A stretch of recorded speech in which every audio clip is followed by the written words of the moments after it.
तो 1774 आई, तीनों में से गुना कीजिए। 17 गुना 19 करेंगे तो कितना होगा? 17 गुना 19 अगर करेंगे इस तरह से 19, 17 में 53 से 15, फिर 17 का 17, 17 और 15 हो गया हमारा 17 15 हो गया 32, तो 323 हो गया 17 32। फिर 323 को गुना करेंगे 23 से, देखिए 3 3 9, ये शुरू में मिला, देखिए 3 3 9 यहाँ पे शुरू में मिला, इसका मतलब कि हमारा ए ऑप्शन हो जाएगा सही। उसके बाद इसको भी उसी तरह बनाएंगे, इस ट्रिक से बनाना है। ए बी सी डी को बस सबको गुना कर दीजिए, अपने ये आ जाएगा तो उसको टिक मार दीजिए, इसमें सी नंबर है, सी नंबर गुना करके आ जाता है। उभय गुणनखंड का मतलब ये हुआ कि तीनों में से सबको गुना कर दीजिए, जो आएगा ये वही हमारा आंसर हो गया। इसको निकालने की उतना ज़रूरत नहीं है और समय कीमती है। उसके बाद देखिए 225 को अवयव गुणनखंड के गुणनखंडों के गुणनफल के रूप में लिखा जा सकता है, तो इसको गुना पर लिख करके इतना आना चाहिए। फिर 3 4 9, 9 5 45, 45 5 यानी कि इतना नहीं आ जाता है। 45 गुना अगर हम 5 कर देंगे इस तरह से तो 5 25 हासिल 2, और फिर 5 के 20 2 22, ये आ गया। इसका मतलब ये हमारा सही हो जाएगा। फिर 135 किसी गुना करके देखिए, 3 3 9 9 27, 27 5 करने 135 आ जाएगा। बस गुना करके इसको देखना है। और अभाज्य गुणनखंड को 2 गुना इसको बस खाली बढ़िया से गुना कर दीजिए। 2 दूनी 4, 4 दूनी 8, 8 24, 24 72, ये आंसर हो गया। उसी प्रकार से इसको भी अभाज्य गुणनखंड विधि है, इसको भी गुना कर दीजिए बढ़िया से। 2 दूनी 4, 4 दूनी 8, 8 दूनी 8 24, 24 पंचे 24 पंचे 120, ये 120 आ गया। बस कितना आसान है।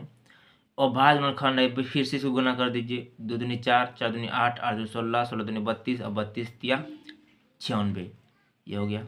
96 के खंड में दो का अधिकतम मान कितना होगा? अगर हम 96 को अगर हम इस तरह से बनाते हैं तो 2 2 चौके 8 हो गया, फिर 1 बचा 2 8 16, और फिर 2 दूनी 4, 2 चौके 8, फिर 2 का 2 2 दूनी 4, फिर 2 के 12, फिर 2 तिया 6, फिर 3 का 3 है, तो 2 कितना आ जाए? 2 का अधिकतम मान पूछ रहा है।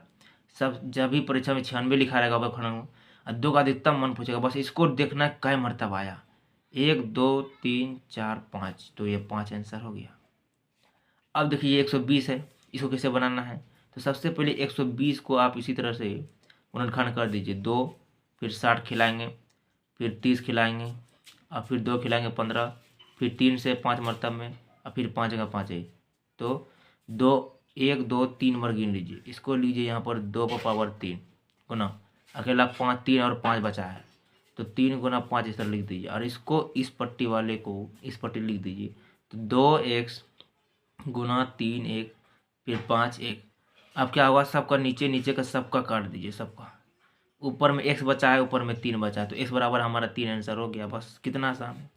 इसको भी उसी तरीके से बना लीजिए। 140 है, उसी तरह से 140 का हम इस तरह से कर सकते हैं। 140 का ऐसे 2 यानी कि 70 हो गया, और फिर 35 हो गया, फिर 5 से 5 से 35 हो गया, फिर 7 का 7 है, फिर 2 2 मरतबा आया है, इसका मतलब कि 2 पर स्क्वायर हो जाएगा, फिर 5 अकेला बचा, 7 बचा, इसको फिर बराबर के इस पट्टी में इसको यहाँ पर उतार दीजिए, इसको यहाँ पर उतार दीजिए।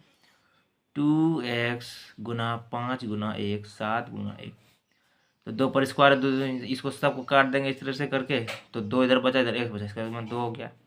बस इसको उसी तरह बना लीजिए। उसके बाद ये है, ये लघुत्तम है, सी का मान ज्ञात करना है।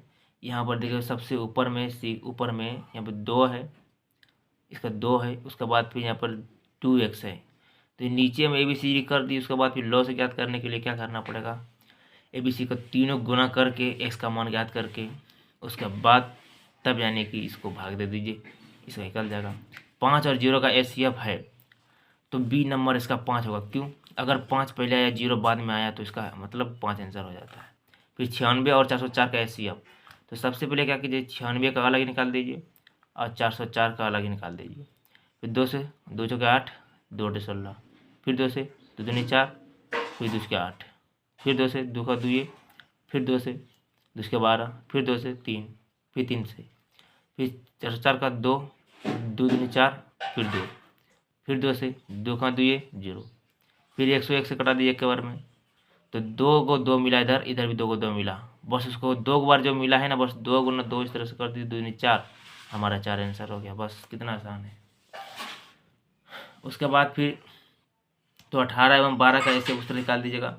0 और 5 से कर, तो यानी कि 30 तक टोटल, ये 31 नंबर तक आपके लिए छोड़े हैं बनाने के लिए, इसीलिए आप इसको बढ़िया से बना लीजिए। उसके बाद फिर पार्ट 3 में आपको 34 से लेकर के पूरा 43 तक आपको बताएंगे कल, 45 तक बताएंगे कल।